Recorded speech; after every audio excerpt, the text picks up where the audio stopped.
I've been writing this script for a really long time. Maybe not literally typing it out, but perhaps drafting it in my subconscious for a few months at the least. With each new controversy, with each new grind-filled content drop, with each passing season or episode, the script has grown. Now that I can sit down and put thoughts to paper, let's talk about why I'm leaving Destiny behind. To be clear, I'm not quitting Destiny forever. I've said this a lot lately, and friends who know me always roll their eyes and hit me with some variation of, yeah, right, he says this while playing the game all the time. I paid for a full year's worth of expansions, Renegades included, so I will at least play that some. And Destiny has been a really big part of my life, over a third of it, and at least my entire adulthood, so I won't just, stop caring.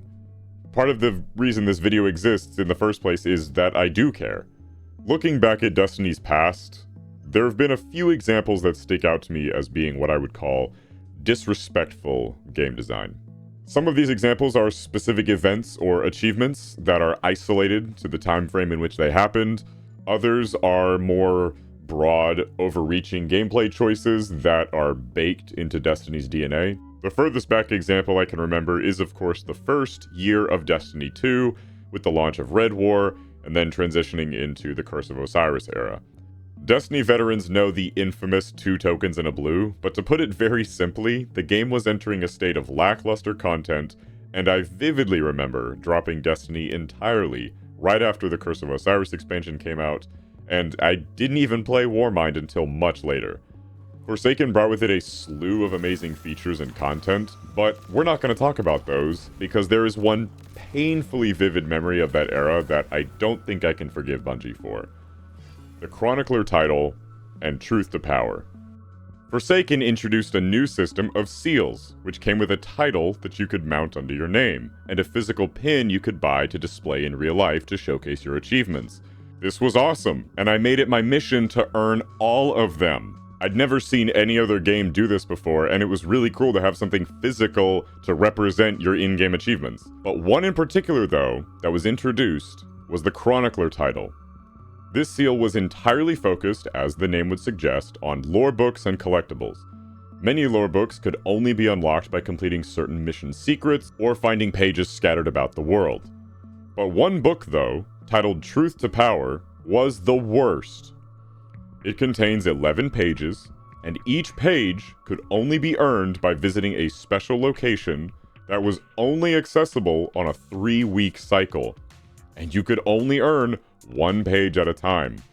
This meant that at minimum, if you didn't miss a single week, it would take 33 weeks to earn this title. That's over 8 months of waiting and logging in every 3rd week. Best hope you don't have a vacation or some other life event pop up that takes you away from Destiny on one of those weeks. Otherwise, you'll miss the only chance to earn this title. It wasn't difficult to earn. It was just disrespectful of players' time. I vividly remember lugging my entire PC with me to visit family over the holidays just because the week I was gone was going to fall on a day that the throne room was accessible. It basically came down to the wire, and if I had missed that single week, I would not have earned that pin. Another example in the Forsaken era was the Cursebreaker title, which required the player to unlock all of the gear and collectibles within the Dreaming City. One of these items was a ship named Palace Galliot. This ship only dropped from the final boss of the Shattered Throne dungeon.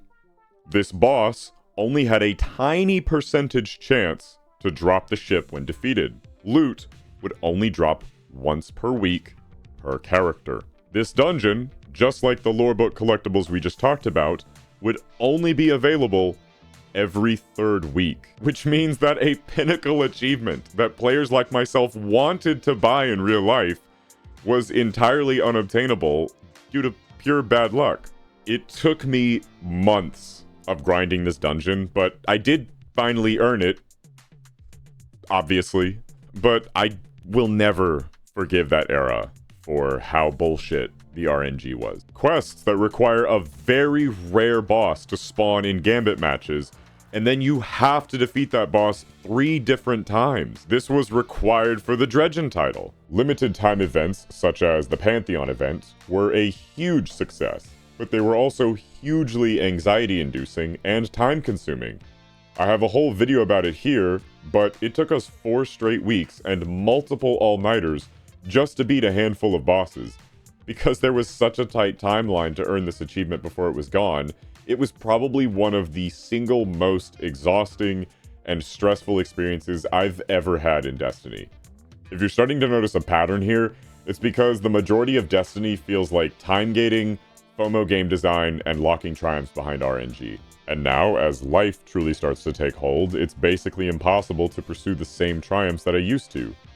Sure, I could just take my time and earn them over a longer period of time, and eventually achieve the triumphs. But wait, no, actually, Bungie regularly removes content from the game. Every season. Every year. I realize now while writing this that a lot of this can be traced back to these seal pins. But quicks, you don't have to buy them all. Nobody's making you go for these triumphs. Just stop worrying about it and play at your own pace. And yeah, you're right.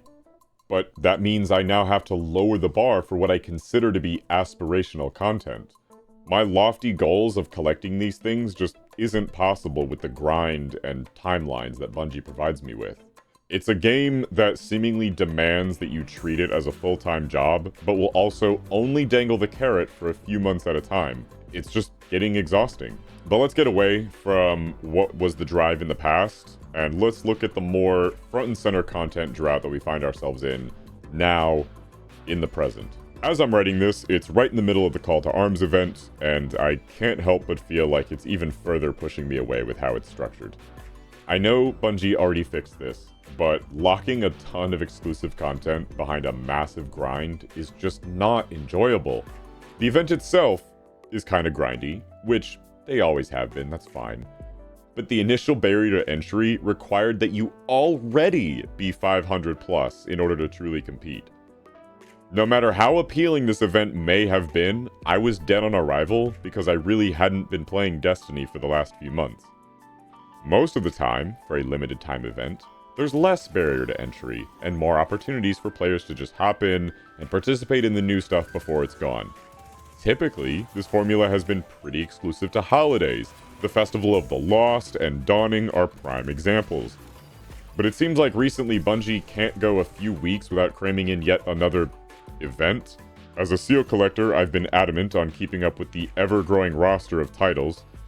When Sharpshooter came out, I thought that it would be pretty easy, especially given that it's only around for a few weeks, and it's literally just an event focused on using whatever weapon type they picked for that week. But lo and behold, the triumph that gave me the most trouble was just completing the event track.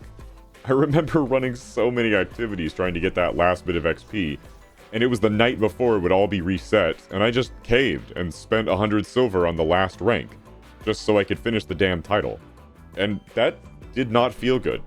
I know it's just 100 silver, and it may not be a big deal, but it was kind of a big deal to me, because FOMO game design, time gating, and microtransaction incentives all contributed to my frankly negative experience earning that title. And you know what? At the time of writing, I haven't even bought the damn thing.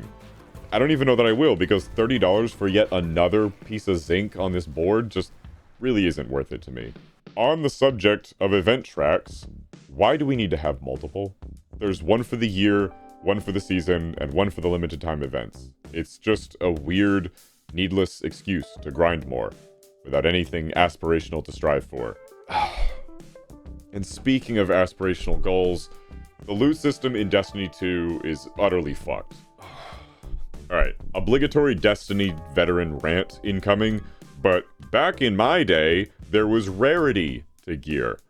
You would start off with the white tier common loot, then green for uncommon, blue for rare, and then finally the purple for legendary.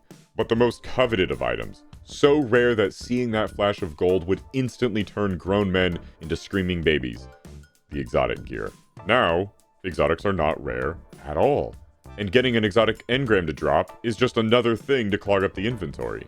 Now, I will give Bungie credit where it's due. They have addressed a lot of the feedback and issues with the game right now. A few weeks ago, we had a developer blog post that had a few sentences that resonated with me so hard, it genuinely had me reconsidering this entire video. But I'd already written half the script, so here we are. It is clear that grinding power will never be a substitute for earning a trophy.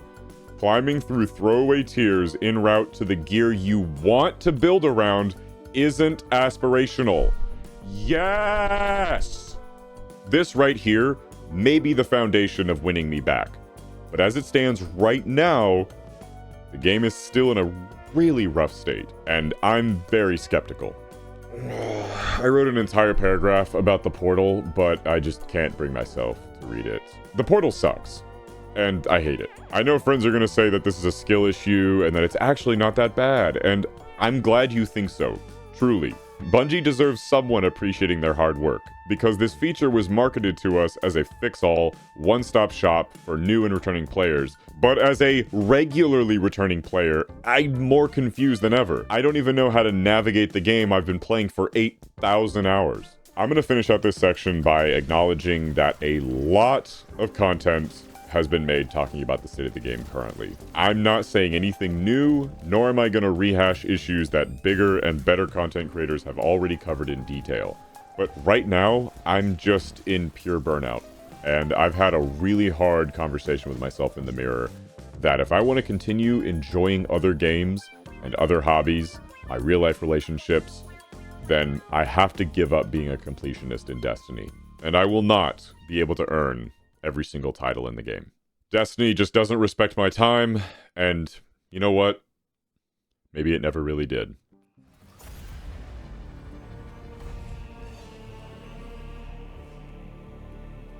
This section is going to be short for me because if Renegades doesn't absolutely kick ass, I'm probably going to uninstall Destiny 2 from my PC. I'm still struggling to understand why we're getting an entire expansion that's just Star Wars. This isn't just some content update like the 30th anniversary. This is a full-fledged thing. The 30th anniversary was very tongue-in-cheek, and it paid homage to Bungie's past accomplishments, and it had some fun flair to go along with it. Yes, there's Halo guns in the game. There's a Goonies-inspired pirate adventure dungeon, and there's a goofy game show-style activity.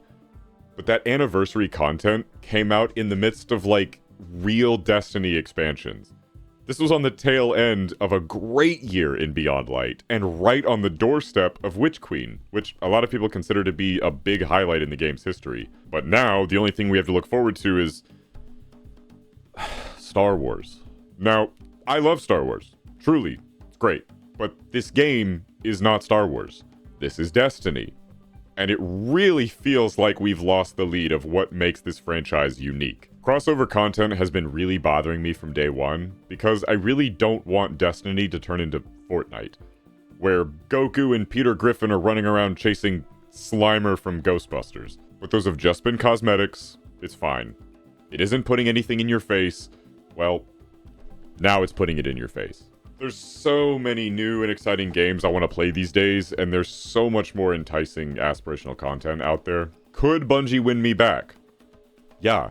Make Destiny 3. Something brand new, with a fresh start for everyone, with features we've been asking for, and fixes for some of the fundamentally broken aspects in the game right now.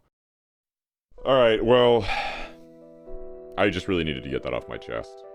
Like I said at the start, I've been wanting to make a video like this for a while, and I don't really know who it's for. I made a video a while back that sort of felt like a love letter to Destiny, and this video just sort of feels like a bad breakup. Obligatory end of video self-promo. I've got a series I'm working on right now called The Gaming Bucket List, where I try to do crazy gaming things that I've always wanted to do, but maybe I was too busy playing Destiny to have time for it. Next up, Half-Life 2 with only the gravity gun. I hope to see you then. Alright, goodbye.